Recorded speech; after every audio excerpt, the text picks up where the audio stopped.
Hello, listener. The fact you hear this means you're alive. If you're new here, consider subscribing and comment below where you're listening from. Let's begin the story. Most folks glance up at a tower crane and see a machine. They don't stop to think about the guy sitting in the glass box 300 feet in the air. That was me. I'm Daren Creed. I ran a hammerhead crane for a mid-size outfit in a city that was always loud but never really went anywhere. The job description was simple enough on paper. Show up before the sun, climb the mast, put the hook exactly where the radio told me to, and try not to squash anyone or break anything that cost more than my truck. My mornings were strict routine. Gas station sludge that passed for coffee, a dark commute past strip malls that were barely waking up. Ground level was pure chaos. Diesel fumes, deep mud, and a tangled mess of rebar that looked like a metal spiderweb. Men in hard hats yelling over idling concrete mixers. To me, that was just noise. The shift didn't officially start until my boots hit the first rung of the ladder bolted inside the mast. That climb, it was a workout all on its own. Vertical steel, no elevator, no easy way up. In August, those rungs were hot enough to blister your hands through leather gloves. In January, the cold sucked the heat right out of your bones. There were rest landings every 20 feet or so. You could stop, catch your breath, pretend you were inspecting a bolt, but you couldn't linger. The ground crew knew if you were dragging ass. So you kept hauling yourself up hand over hand until the trucks down below looked like matchbox cars and the only sound left was the wind whipping around the cab. Up top, it was just me and the machinery. The cab is basically a fishbowl, a seat, 2 joystick controllers, a heater that only worked when it felt generous, and a view that cost a fortune. I kept a faded photo taped to the slew panel and a cooler tucked under the seat. From down on the sidewalk, the crane is just part of the skyline. But from my seat, the city felt distant, disconnected, like a movie playing on a silent screen. I liked it that way. I figured that gap between me and the concrete would always be enough to keep the world's problems at arm's length. On paper, my job was a dull checklist of load charts and OSHA safety specs, but inside my head it broke down to 3 simple commandments. Get up the stick, swing the iron clean, and get back down in one piece. Everything in between was just the waiting game. Hurry up and wait. Waiting for the radio to crackle with a command, waiting for the riggers to clear the drop zone, waiting for the wind gauge to drop just 1 damn mile per hour so we could move a heavy panel without getting reamed out by the safety officer. On a typical Tuesday, the rhythm was hypnotic. The ground crew, guys in mud-caked orange vests, would scramble over the site like beetles, checking rigging and arguing over chains. I'd watch them weave between stacks of rebar and formwork, just waiting for the signal. The foreman's voice would cut through the static in my ear.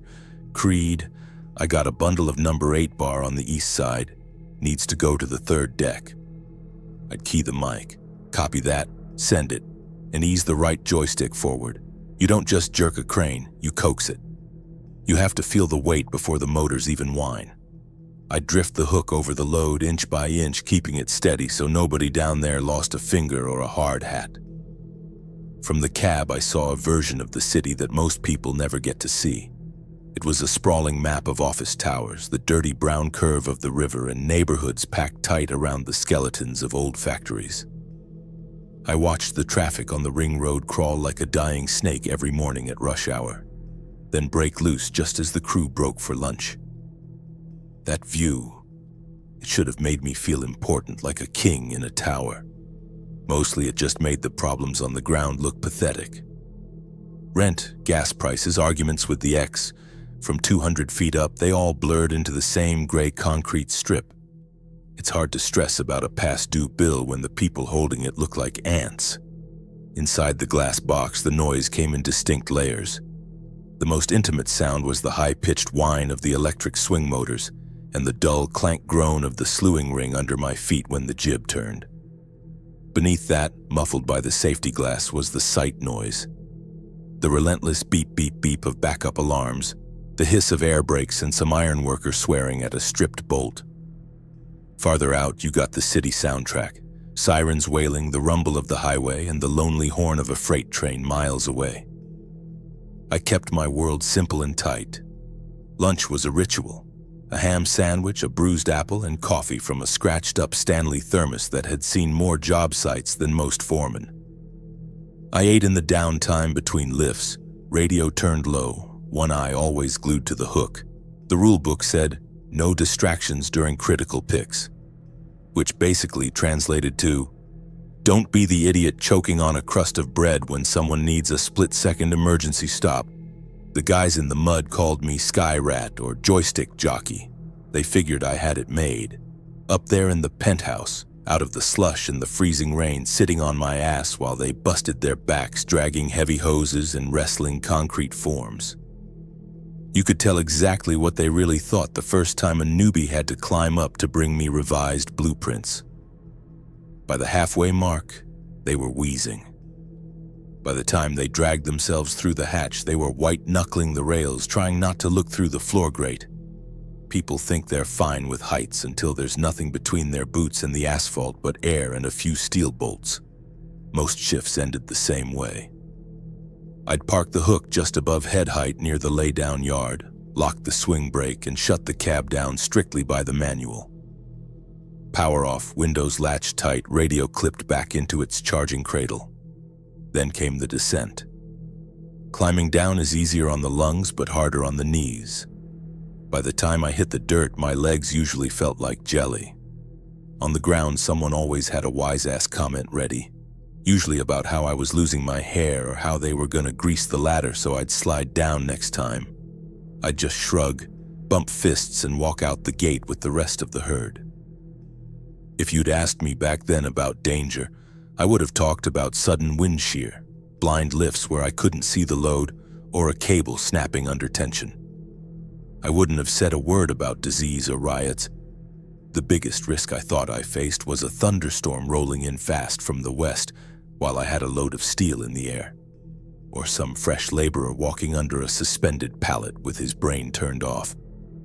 We ran drills for power failures, for crane collapses, for heart attacks. Nobody ever ran a drill for what to do if the whole damn city went crazy at once.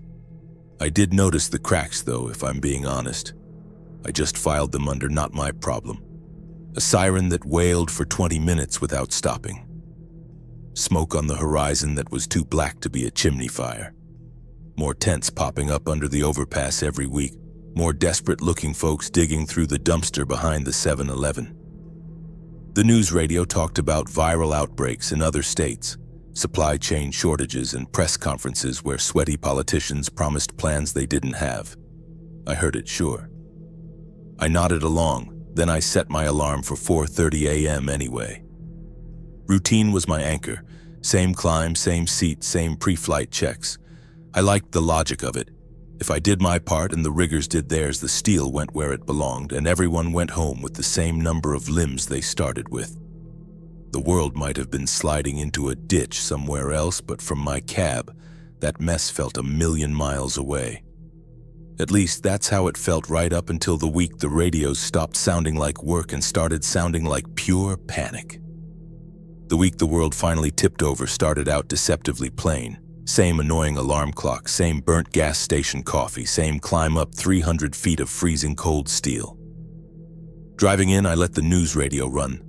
The host was breathless, talking about a severe viral outbreak in the major metro areas.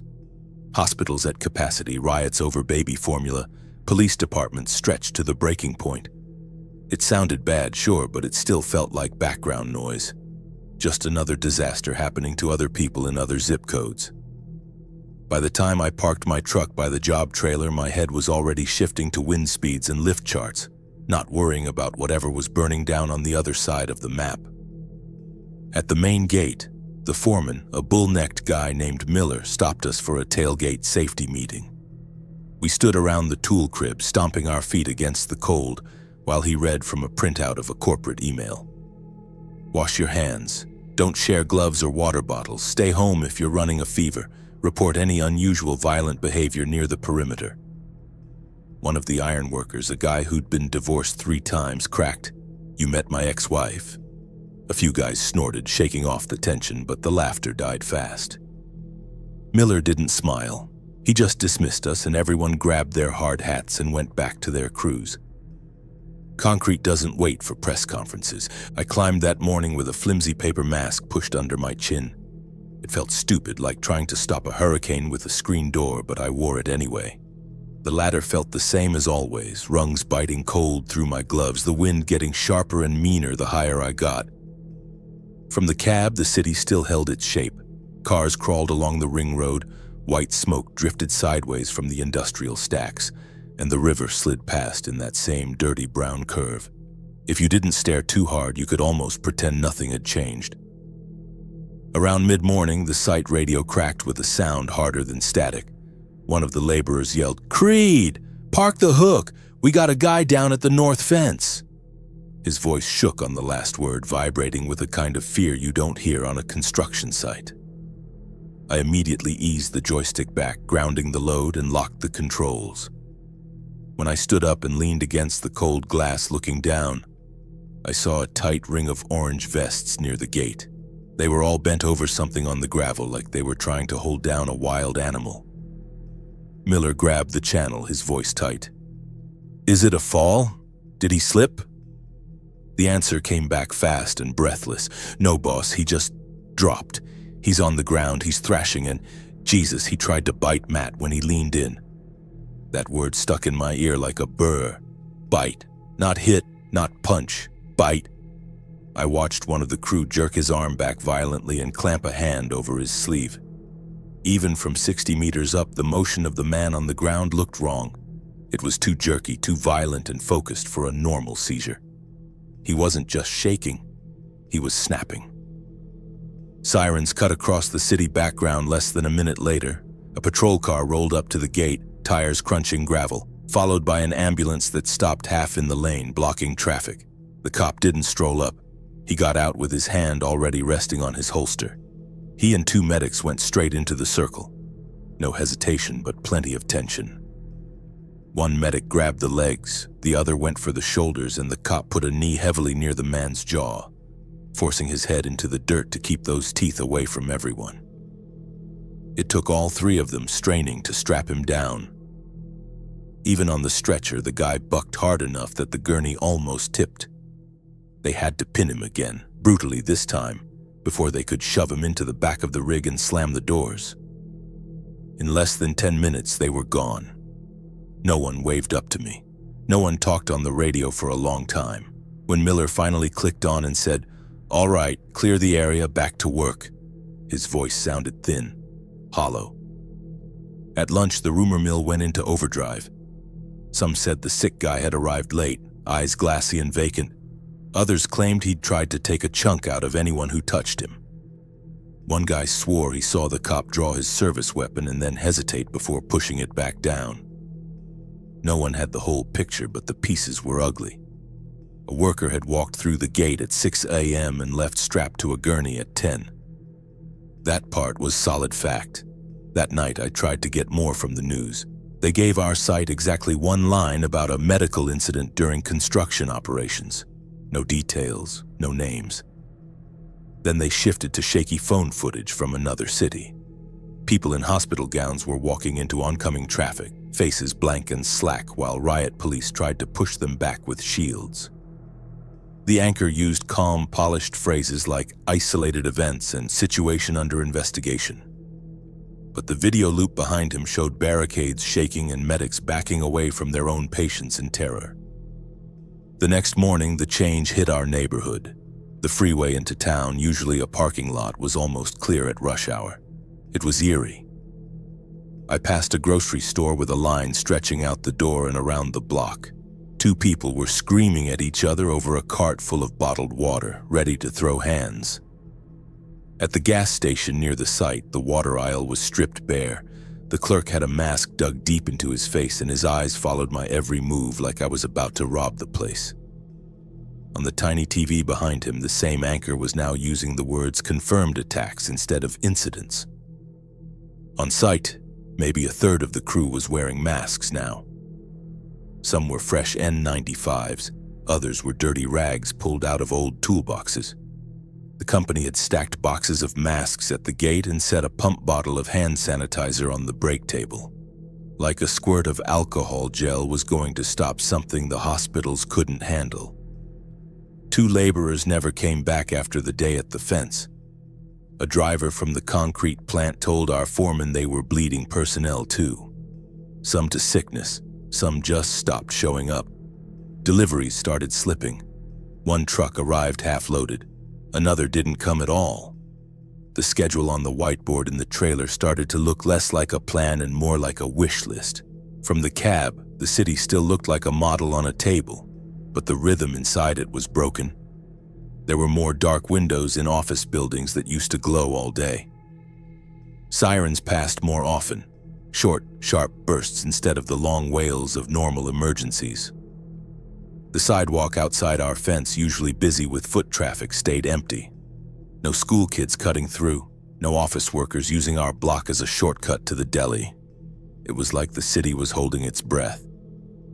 By Friday, Miller said what we all already knew was coming.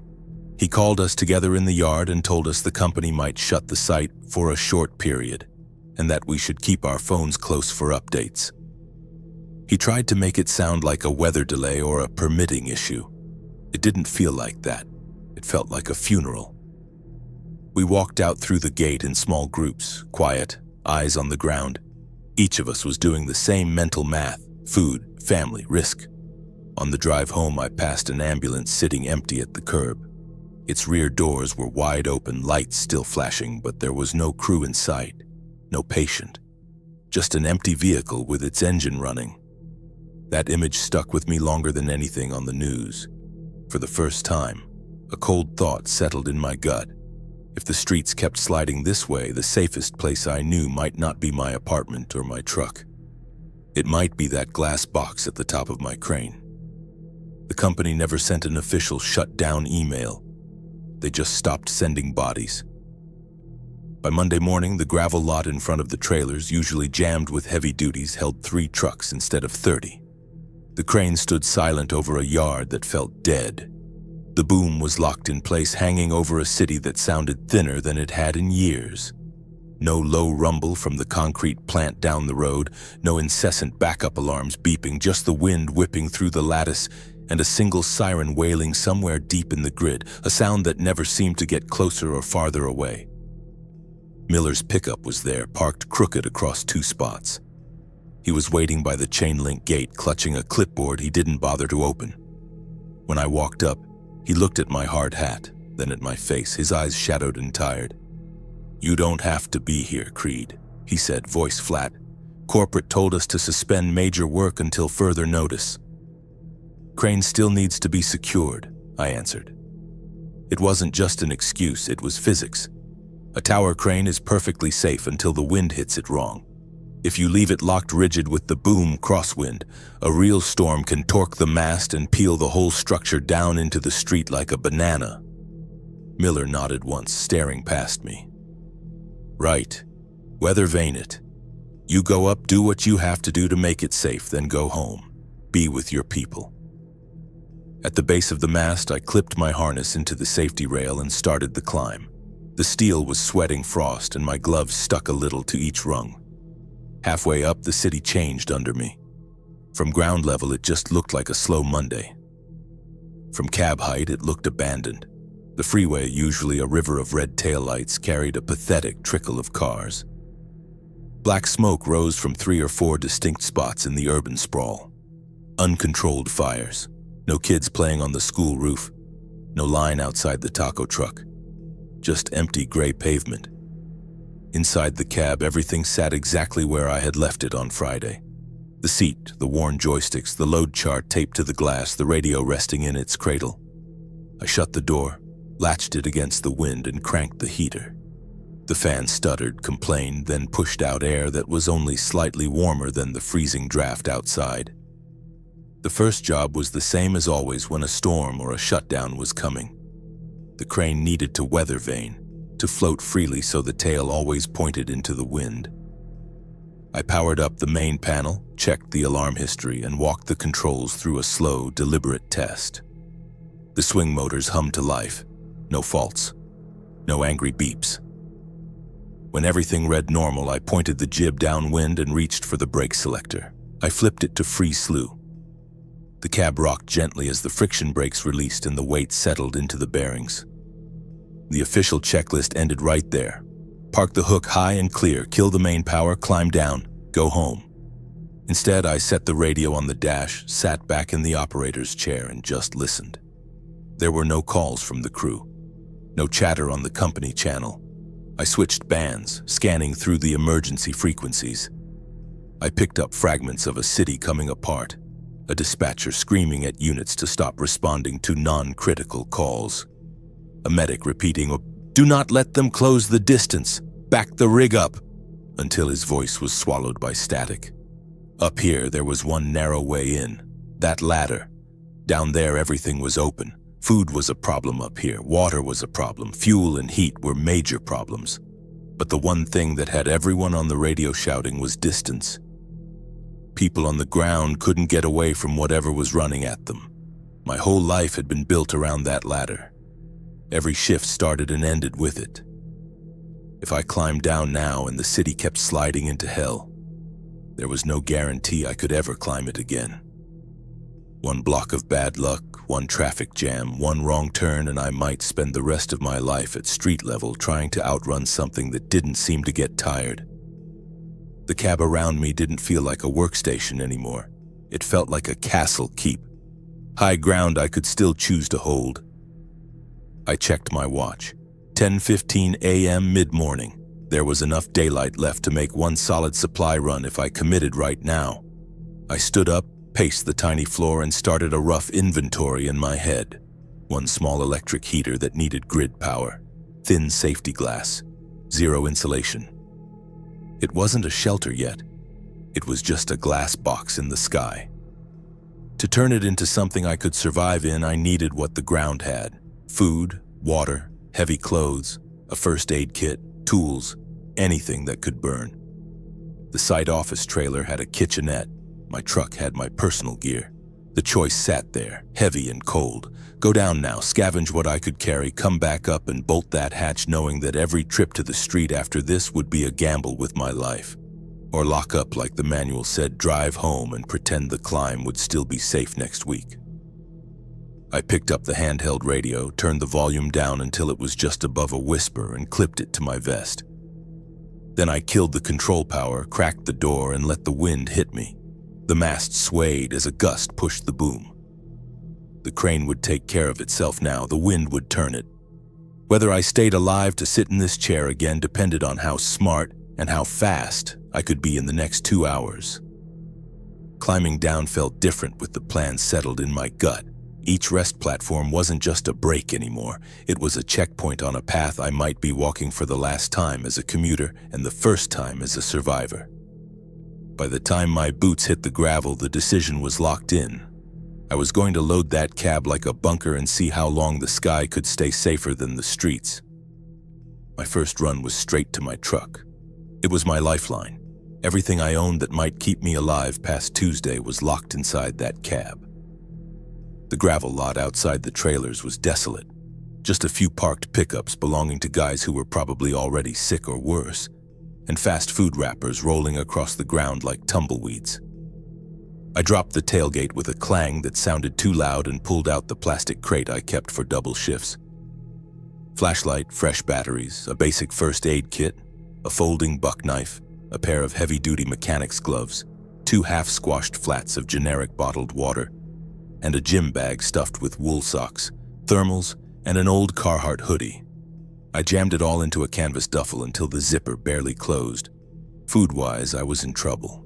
I had a few protein bars melting in the glove box and a bag of trail mix that was mostly raisins behind the seat. Enough to keep me moving for a day, maybe 2, but not enough to last a siege. The site office trailer had a kitchenette, and I knew from years of drinking their sludge coffee that people left stuff behind. Inside, the fluorescent lights were still humming, casting a sick yellow glow. The TV in the corner was tuned to a news channel, showing shaky helicopter footage of crowds and flashing lights, sound muted. I ignored it, kept my head down, and started ripping open cupboards. It was a gold mine of junk food, Instant ramen, canned soup that was probably all sodium, a half jar of peanut butter, saltines, sugar packets, and a canister of stale Folgers coffee.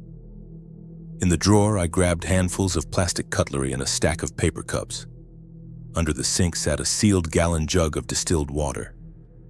In the back storage room, I found 2 sleeping bags rolled tight and forgotten in a milk crate, probably from some guys who crashed there during the concrete pour last month.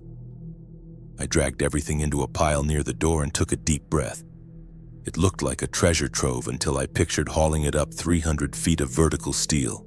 Weight meant risk. Every pound on my back was a pound that could pull me off the ladder if I slipped. The first load had to be strictly survival gear. Water, high-calorie food that didn't need cooking, clothes, first aid, and basic tools. The rest would have to wait for a second trip I might not get to make. I packed the duffel with the water bottles, the food packets, and the warmest layers. One sleeping bag went over my shoulder, lashed tight with electrical tape. A small tool bag with wrenches, a multi-bit screwdriver, and a roll of duct tape clipped directly to my harness D-ring. At the base of the crane, I stopped and just listened. The street outside the chain-link fence was quiet in a way that made the hair on my arms stand up. No horns, no shouting from the bus stop. No delivery trucks grinding gears, just the wind whistling through the rebar. I clipped my safety lanyard into the ladder rail and started up. Slow and steady. 3 points of contact always. No show-off moves. No looking down at the ground that was getting further away with every step.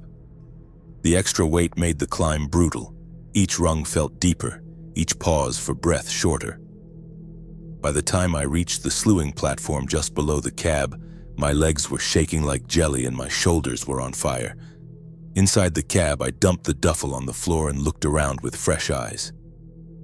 This glass box had always been a temporary workspace. Sit here, pull levers, eat a sandwich, go home. Now it had to be a home.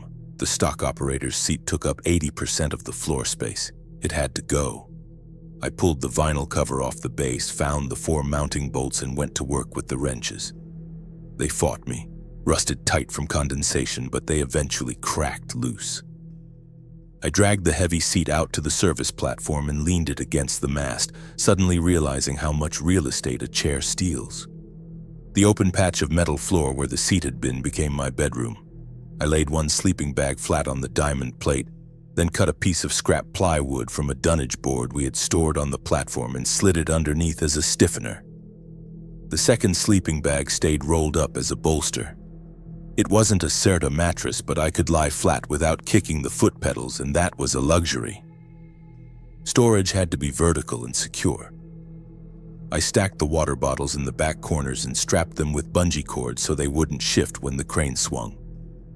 Food packets and cans went into cut-down cardboard boxes duct taped along the side walls where my boots wouldn't crush them. The first aid kit hung from a magnetic hook near the door. My tools lived in the plastic crate shoved under the front control panel, clear of the wiring harnesses. Keeping warm was going to be the real battle. The cab heater was a joke. It blew lukewarm air that barely cut the frost. It wasn't designed for sleeping through a hard Midwestern freeze. I traced my hand along the window seams and felt the cold air leaking in thin, icy ribbons. I went over every crack I could reach with duct tape. A spare sheet of hardboard from the platform became an inner skin for the door, screwed into the frame with just enough clearance for the latch to work. When the next gust hit, the glass rattled less, and the draft along the floor didn't cut right through my socks. The service platform outside the cab was bolted to the mast section. It was solid underfoot, meaning it didn't rotate when the cab swung with the wind. It wrapped around the mast with a steel grate floor and a simple waist-high rail. That was where the chemical toilet sat, strapped to the corner railing for those long pour days when you couldn't climb down. Sitting out there in the open, exposed to the wind chill, was miserable. But with some materials and sweat, it could become the extra room we badly needed. I went back down the ladder, lighter this time, but painfully aware of every foot of distance. In the laydown yard, I picked through stacks of formwork until I found 4 lighter panels, plywood-faced, steel-framed, about chest-high. Anything heavier would be suicide to haul up by hand. I built a crude sled from scrap 2x4s, laid one panel on it, and tied it to a coil of 3/4-inch rope. Then I climbed again, fed the rope through a strong point on the jib structure above the platform, and made my body the engine. One panel at a time, I hauled them up. Pull, brace against the rail, pull, rest. It was slow, honest, back-breaking work. The rope bit into my gloves and my lats screamed by the time the last panel cleared the rail and clattered onto the grate. My arms were shaking so bad I could barely undo the knot. But the job was done. I had supplies in the cab, cover on the deck, and one crystal-clear thought in my head. Stay above the street. Staying 300 feet above the street only mattered if I could keep the trinity of survival going. Food, water, heat. If any one of those three ran dry, the ladder stopped being a fortress wall and turned into just a long, lonely way to fall.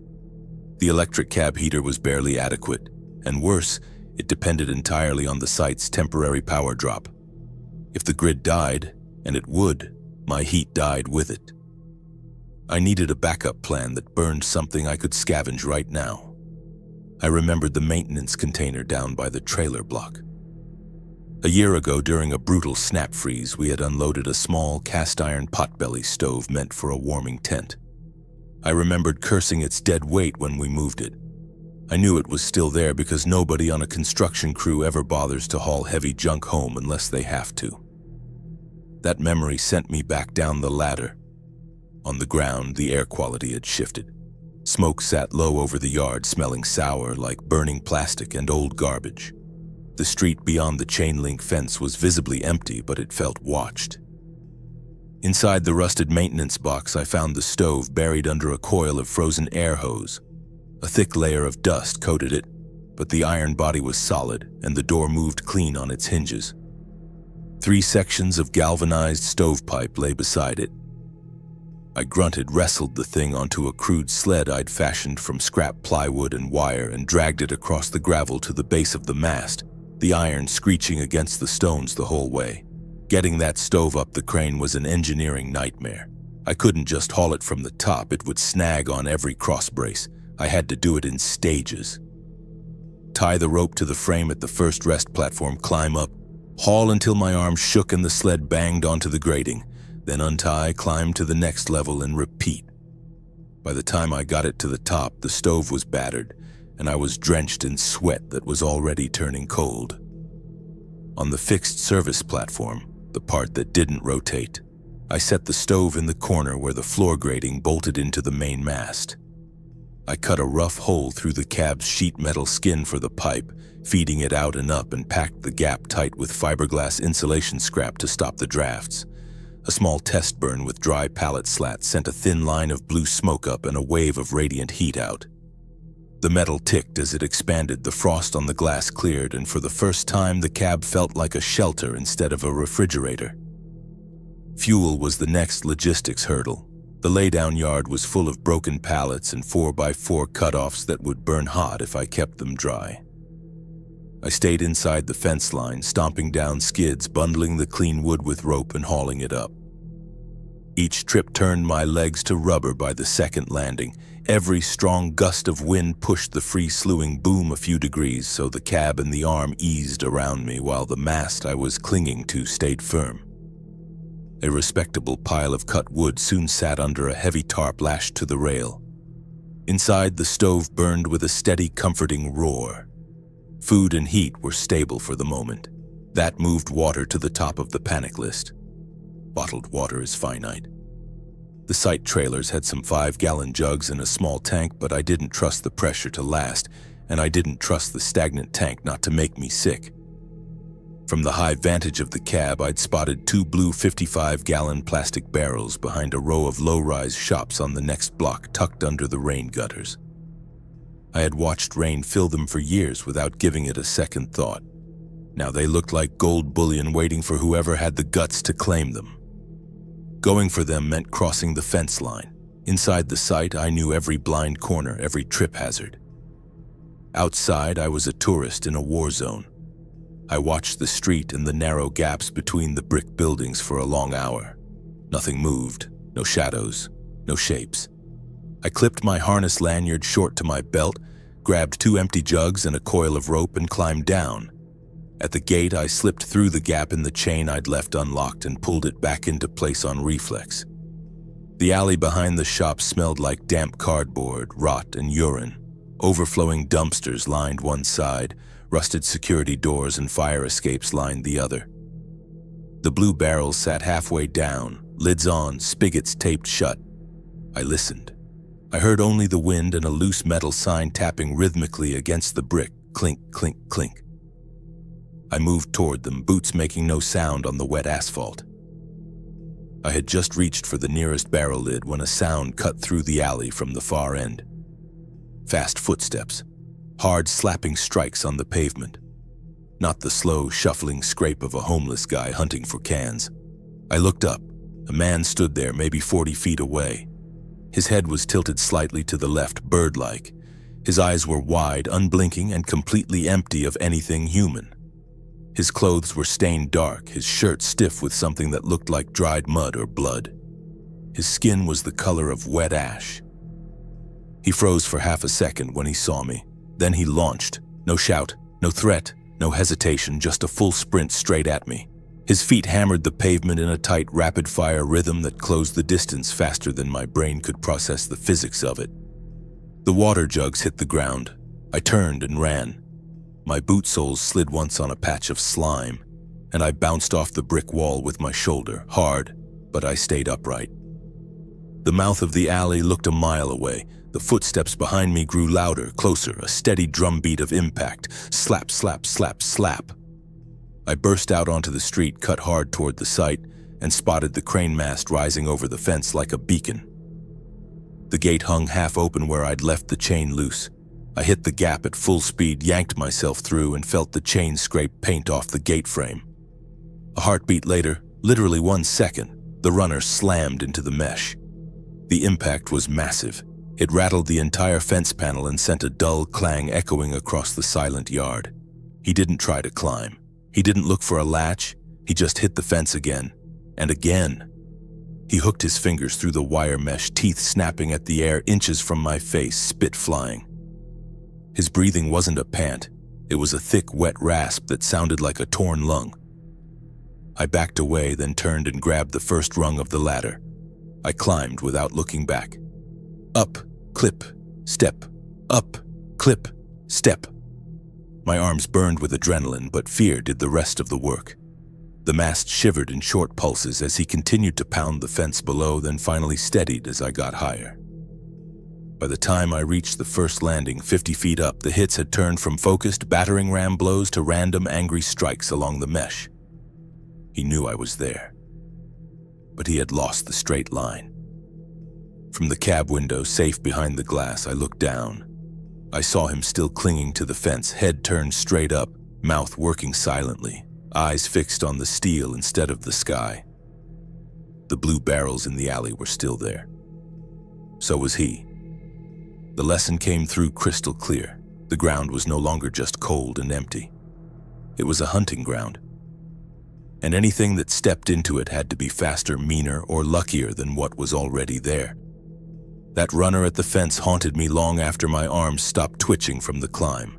I watched him pace the mesh line like a caged tiger, hands hooked into the galvanized wire, eyes tilted up the mast. He didn't blink. He didn't shiver. Eventually, he drifted off along the sidewalk like a radio signal losing strength, aimless but dangerous. Watching him disappear made the new reality crystal clear. If I slipped, if I missed a rung, or if I got cornered on the ground, that kind of violence wouldn't stop until one of us was dead meat. For the first few days, I treated the cab like a submarine running silent. Door sealed tight, stove burning at a bare minimum to save wood, radio volume just high enough to catch human voices through the static. I rationed my food and water like a miser and slept in 90-minute blocks. Because I'd left the slew brake off, the crane weather-vaned slowly in the wind, changing my view without warning. I'd lie down looking at the frozen brown curve of the river and wake up an hour later with the boom pointing at the empty, silent freeway. The mast stayed fixed under me, my only solid ground, but the city kept sliding past the glass like a bad dream on a loop. Winter moved in before the calendar said it had any right to. At first, it was just light flurries that melted as soon as they hit the steel. Then the deck turned white, and the ladder rungs glazed over with treacherous, clear ice. Every trip outside the cab required a mental checklist. Gloves tight, harness clipped short, boots stamped clean of slush before stepping onto the grate. I checked the stove bolts, the ratchet straps on the woodpile, and the windbreak panels I had dragged up. 2 of them I set flat against the prevailing wind to break its teeth. The other 2 I mounted at angles, leaving gaps so the gusts could bleed through instead of turning my shelter into a giant sail that could rip loose. The chemical toilet, my executive washroom, sat on the fixed service platform, bolted down beside the mast. In good weather, nobody cared that it was out in the open air.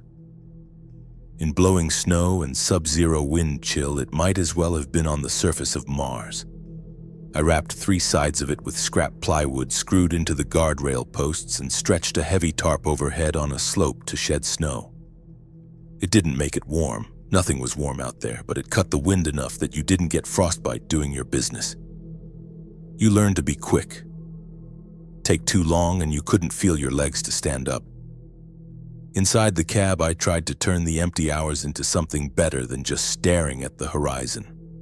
Mornings began with a ritual. Shake the ash out of the potbelly stove, add a thin piece of dry pallet wood, and listen to the draft catch with a hollow whoosh. I'd crack a window for 30 seconds to clear the smoke, then seal it up and run my inventory. Food in the corner box, water jugs, radio batteries, rope, duct tape, ammo count. After that, I sat with a yellow legal pad and wrote lists.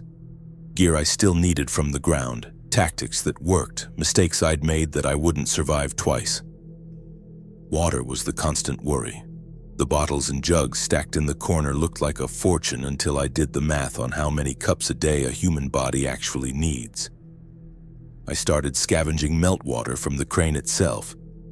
I rigged a tarp in a shallow V-shape on a short section of the boom and wired the low point to drain into a plastic tub on the platform. When the wind played nice, snow piled on the tarp and trickled into the tub as it warmed. When the wind shifted, the snow blew everywhere but the tarp, and I had to burn precious wood to melt handfuls of snow in a pot on the stove. It tasted like metallic dust and roofing tar, but it was wet, and that's all that mattered. As the cold deepened, the city's soundtrack thinned out. Sirens still cut through the air now and then, but not in the long, overlapping strings of the first week.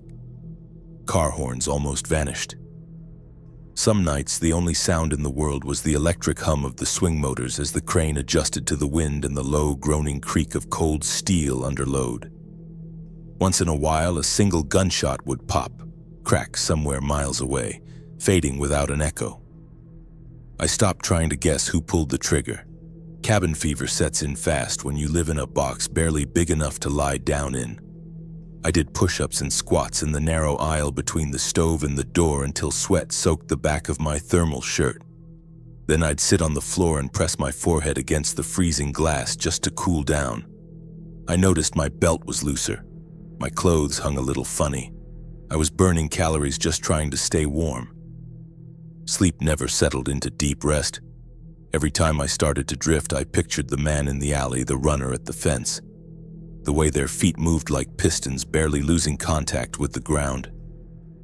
The mistake, because there's always a mistake, came on a flat gray afternoon when nothing seemed dangerous.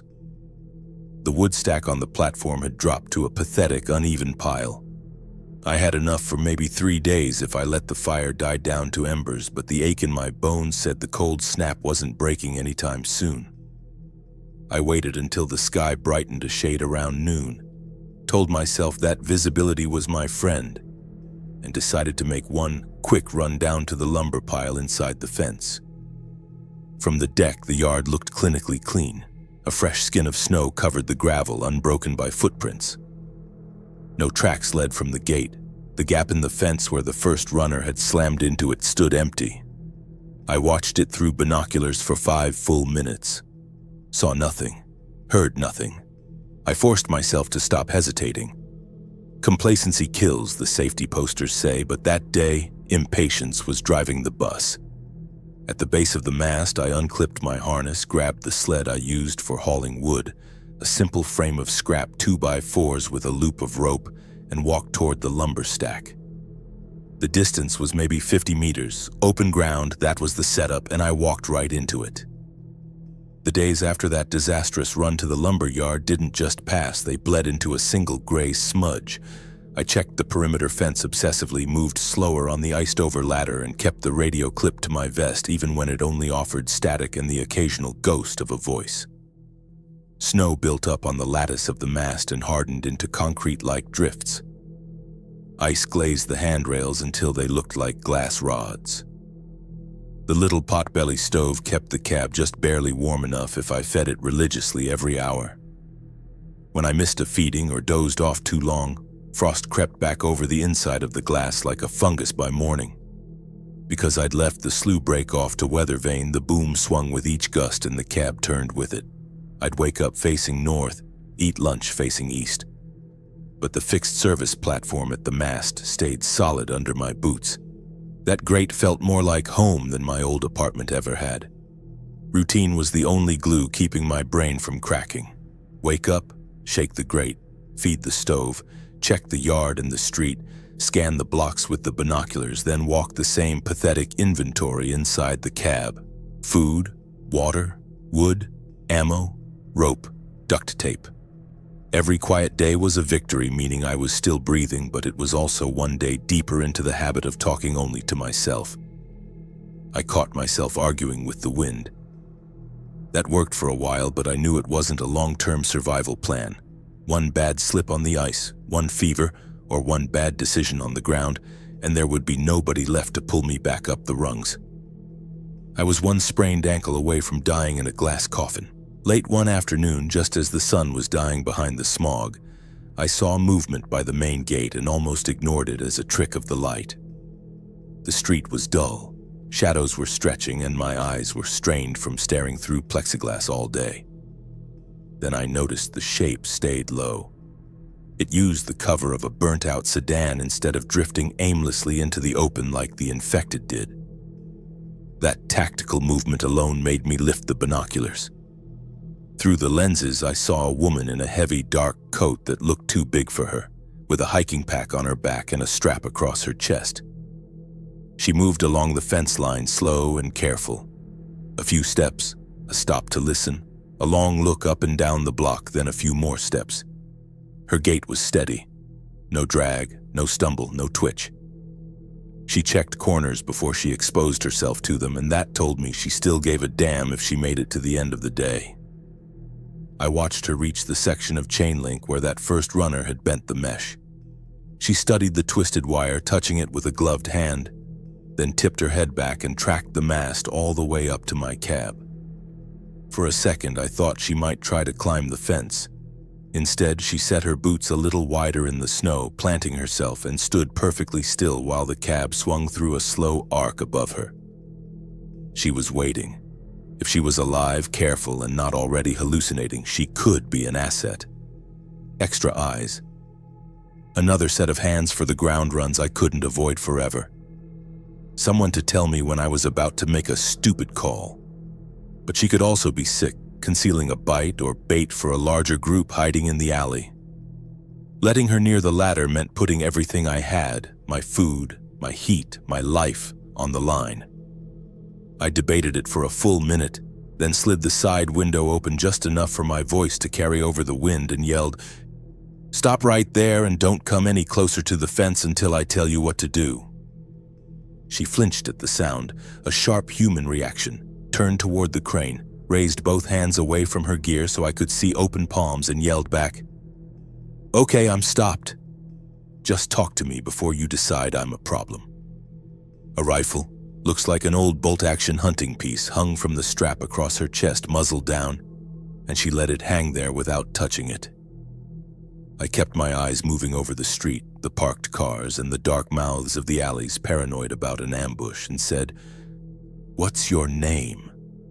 And how long since you were bitten, scratched, or covered in anyone else's blood?"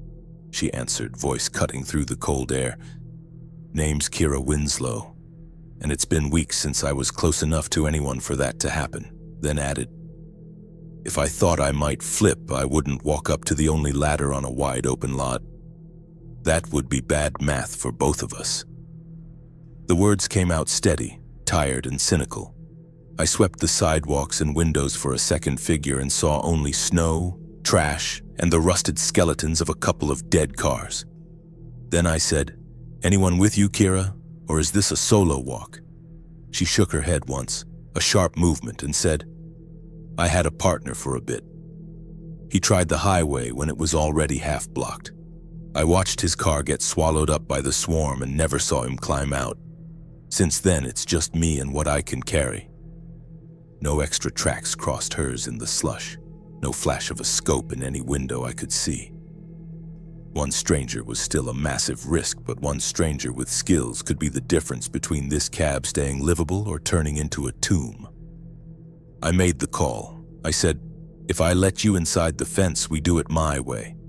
You follow every word, and if anything feels wrong, you freeze.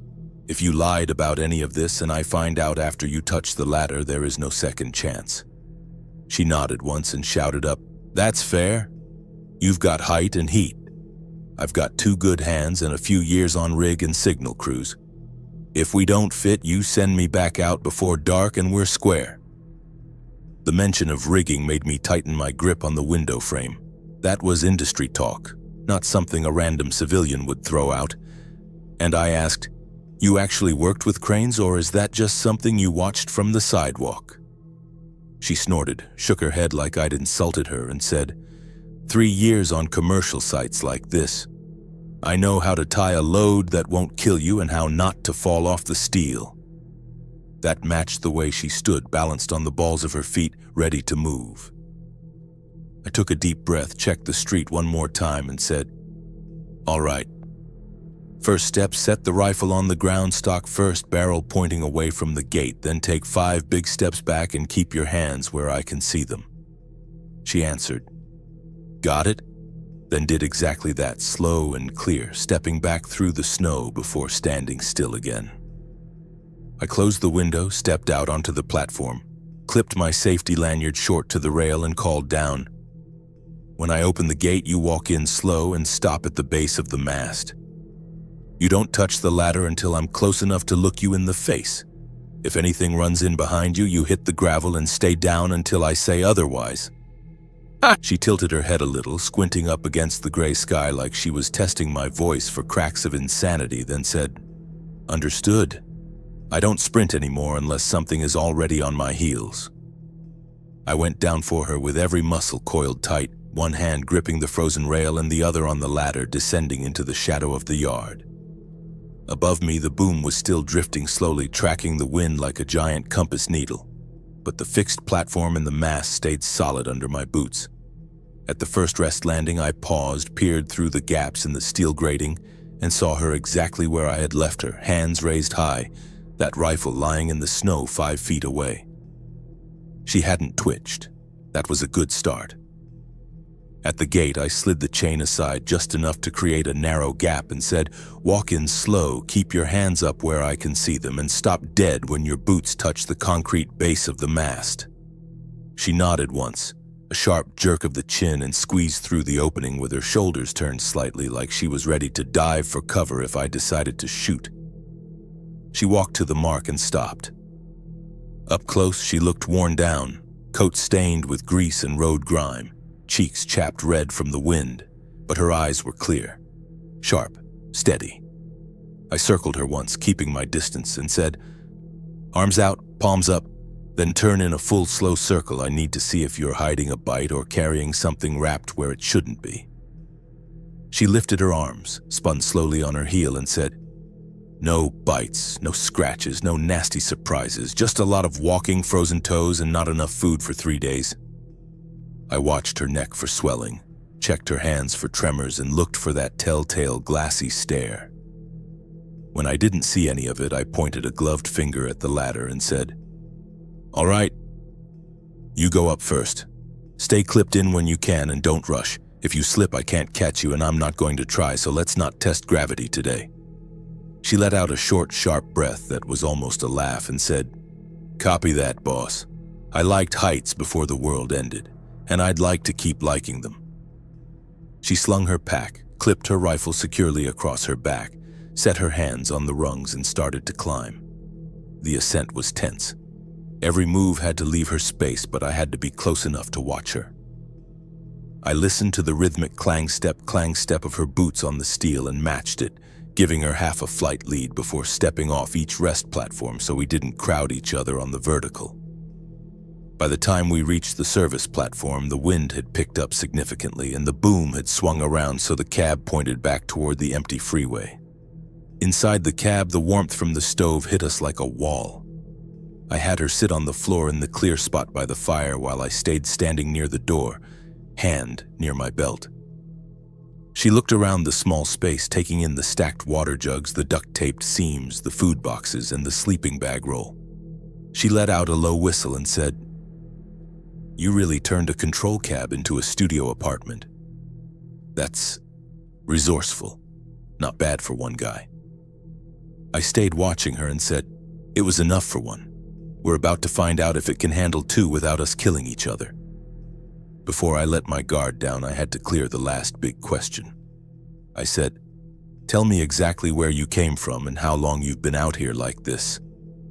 She rubbed her hands near the stove, careful to keep her fingers clear of the hot iron, and answered, "I was on a downtown high-rise job when the first hospitals started to break. The foreman cut us loose with half pay and a corporate number to call that never picked up. I stayed in a basement with some others until the building caught fire, then I moved to roofs and scaffolds. I've been walking and climbing ever since, sleeping where I can see more than one exit." Her story fit the grime on her coat and the way she moved, efficient, no wasted energy. I asked, "You sick? Dizzy? Anything feel wrong in your head or tight in your chest?" She shook her head and said, "Just tired and cold. And I can fix both of those if I get a place to sleep that isn't a concrete stairwell." I stared into her eyes while she spoke, checking for the dead, vacant look I had seen on the man in the alley. It wasn't there. I let my shoulders drop a fraction of an inch and said, "All right, then here are the house rules if you want to stay." She leaned back against the metal bulkhead with her gloves in her lap and waited. I kept it simple. Rule 1. No yelling unless something is already breaking or burning. Rule 2. You never open that door without checking the yard and the street twice. Rule 3. No firing from up here unless there is absolutely no other choice. Gunshots draw crowds. And finally, anyone who wants to use the ladder states where they are going and when they plan to be back before they touch the first rung. She listened without cutting in, nodding along. Then looked up and said, "That all sounds like common sense safety specs. So you get a rule from me too." She paused, then added, "If I walk supply runs for us, you don't make hero runs when you're tired. You keep the steel steady and the eyes open, and I'll work the ground when it needs working." The idea of someone else handling the dangerous fuel and food runs felt wrong. It felt like losing control, but it also felt like the first real safety margin I had heard in weeks. I nodded slowly and said, "We'll sort the details after we see what you can carry and how your knees like that ladder tomorrow." Then reached into my crate, pulled out a spare chipped mug and poured her a measure of water I'd warmed on the stove. Sleeping with two people in a space designed for one operator was a logistical puzzle. I showed her the bedboard on the floor and said, "That's mine. The warmest spot near the stove. I'm not giving it up tonight." Then I pointed toward the small boxed-in shelter I had built on the fixed platform outside and said, "There's room out there for a pad and a bag if we rig another panel to cut the wind. It won't be the Ritz, but it beats sleeping on concrete." She studied the little shelter through the window, watched the tarp ripple in the wind but hold fast and said, "If it stays dry, I can sleep there. I've slept in dumpsters. This is an upgrade." We set shifts that first night. Trust is earned, not given. I took the first half, sitting at the window with the rifle across my knees while she lay down on the bedroll and closed her eyes. I watched her breathing settle into a rhythm. When it was her turn, she woke on the first light touch to her shoulder, sat up instantly and checked her watch. She rubbed her face and said, "Your 4 hours are up. Go horizontal before you tip over, I've got the watch. Outside, the boom kept swinging on the wind, grinding softly, while the mast under us stayed solid in ours. Keira and I fell into a rhythm faster than I expected. Morning started with a military-style check of the ratchet straps, the stovepipe fittings, and the windbreak panels. Then we stood shoulder to shoulder at the cold glass and walked the streets with our fingers. She traced the alleys, the side roads, and the narrow gaps between brick buildings, choosing lines that kept her off the long open stretches where anything fast, living or dead, could build up speed. When she finally pointed to a route and said, "I can make a loop for wood scraps and a short sweep for canned goods without stepping foot on the main drag," I believed her. Every corner she picked matched the tire marks and footprint patterns I had been studying from the cab for weeks. She saw the city the same way I did, as a grid of kill zones and cover. To cut down on the brutal climbing, I rigged a small hand winch on a cross brace above the fixed service platform, ran a pulley out past the safety rail, and clipped our supply rope through it.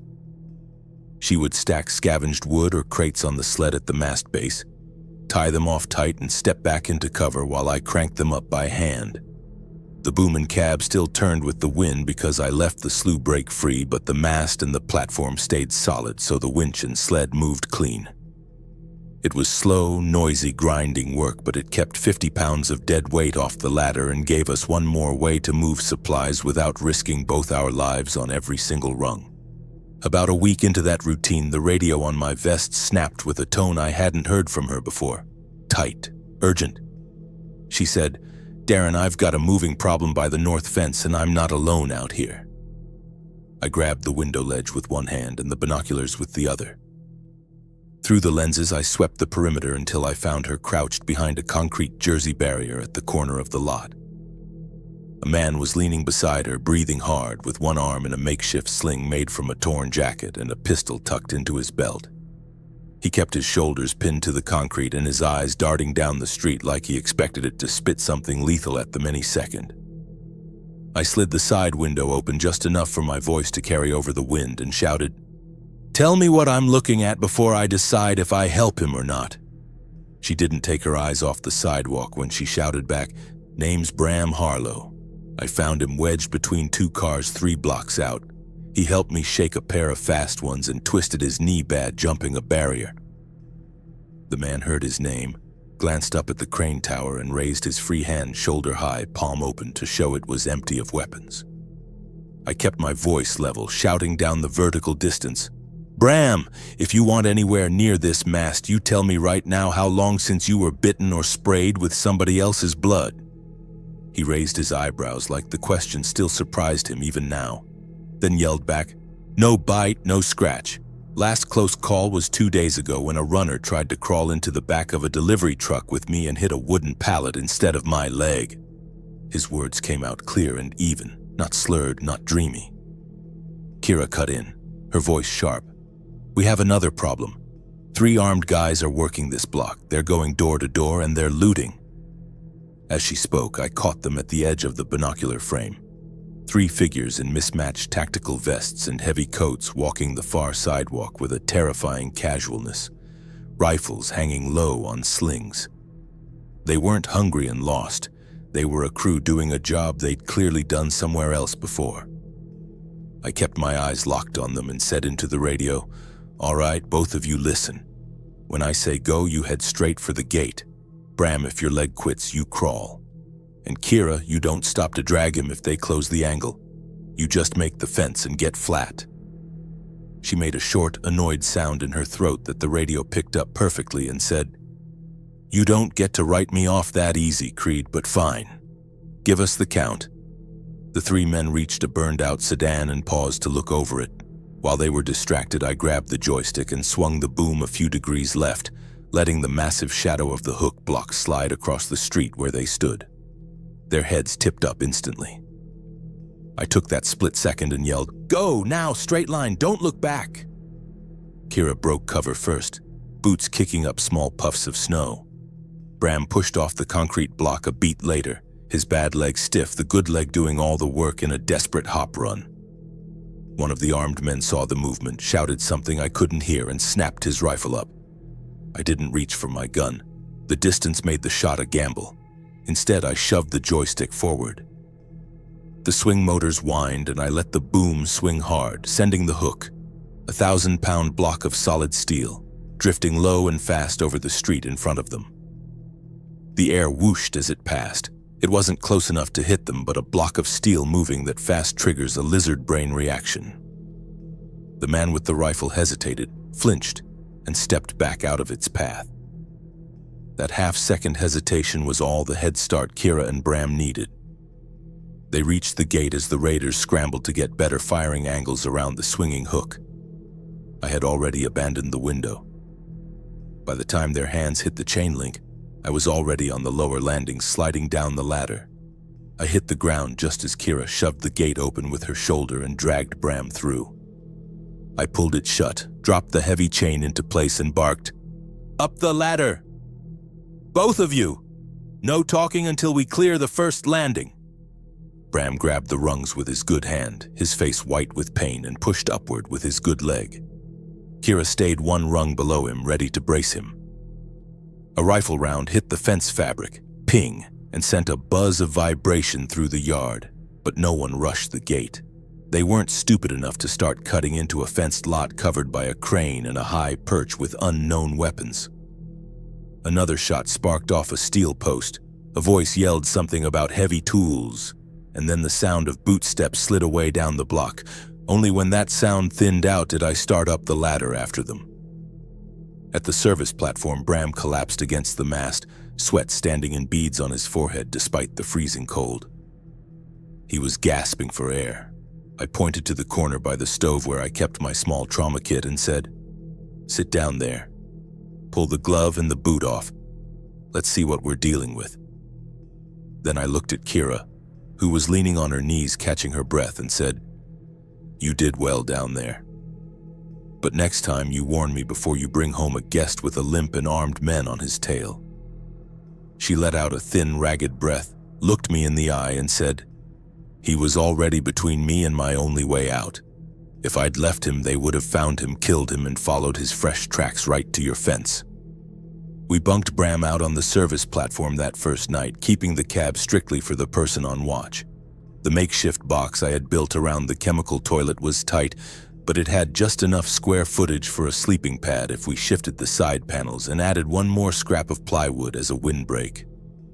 While Bram sat gritting his teeth and icing his knee with a bag of frozen snow, Keira jerry-rigged the extra board, duct-taped the seams to stop the draft, and said, "It's not exactly the Hilton and it smells like chemicals, but you'll be out of the wind chill." He flexed his bad leg, looked at the setup, and answered, "Lady, I've slept in delivery vans, damp stairwells, and the back of a meat freezer for the last month. This feels like a 5-star hotel lobby." With 3 hearts beating up there, our loose routine had to harden into a solid plan. We moved from survival mode to military discipline, splitting the day into strict watches and work details. One person always stayed in the cab with the rifle, scanning the horizon. One worked the platform, feeding the stove, checking the strap tension, and rationing the water. The third person handled the ground runs when we absolutely had to make them. Never alone, never at night, and always with eyes watching from above. Nobody moved a muscle without announcing where they were going and exactly how long they expected to be gone. Bram couldn't climb fast with his wrecked knee, but the guy had street smarts that I lacked. He knew trucks, he knew alleys, and he knew how desperate people moved. He spent his shifts at the window pointing out approach paths I had never even noticed. He traced a line on the glass and said, "If they come back with saws or cutting torches, they won't come through the main gate. They'll breach from that blind side street where the shadows cover them." And based on that intel, we marked that zone as a primary drop target for the hook if we ever had to crush an assault. Keira took the winch system and refined it into something smoother and deadlier. She shifted the anchor points and showed me how to take the strain on one line while easing another so a load kissed the platform deck instead of slamming into it and shaking the whole mast. Watching the rope move, she said, If we ever get more people up here, we can use a system like this to move kits between cranes. We could rig high lines, move supplies from boom to boom without ever touching the street. The idea hung in the air long after she stopped talking, vibrating with possibility. That thought fundamentally changed how I looked at the Skyline. I had always seen cranes as temporary tools, simple machines to stack concrete. Now I saw a potential archipelago of tall islands rising over the empty blocks. Each boom and cab was another patch of high steel that someone could claim, harden, and defend. If we could tie them together, supplies could move above the sidewalks instead of through the meat grinder down below. Radios could link us into a network that watched, warned, and answered instead of just hiding and waiting to die. Our crane was only the proof of concept. It proved you could live in the air and let the streets belong to the dead and the dangerous. We still had thin walls, limited fuel, and a hell of a lot more questions than answers. But we had survived the worst of winter above a city that no longer worked, and crucially, we weren't doing it alone anymore. That counted for more than I like to admit. If you made it this far, thanks for listening to the story of how I stopped treating the crane as just a paycheck and started treating it as a lifeline. It wasn't easy and we're not done yet, but we're still here. If you want more stories like this, hit that like button, subscribe to the channel, and drop a comment down below about where you're listening from. I'll see you in the next one, as long as the steel holds and the ladder stays ours. Stay safe out there.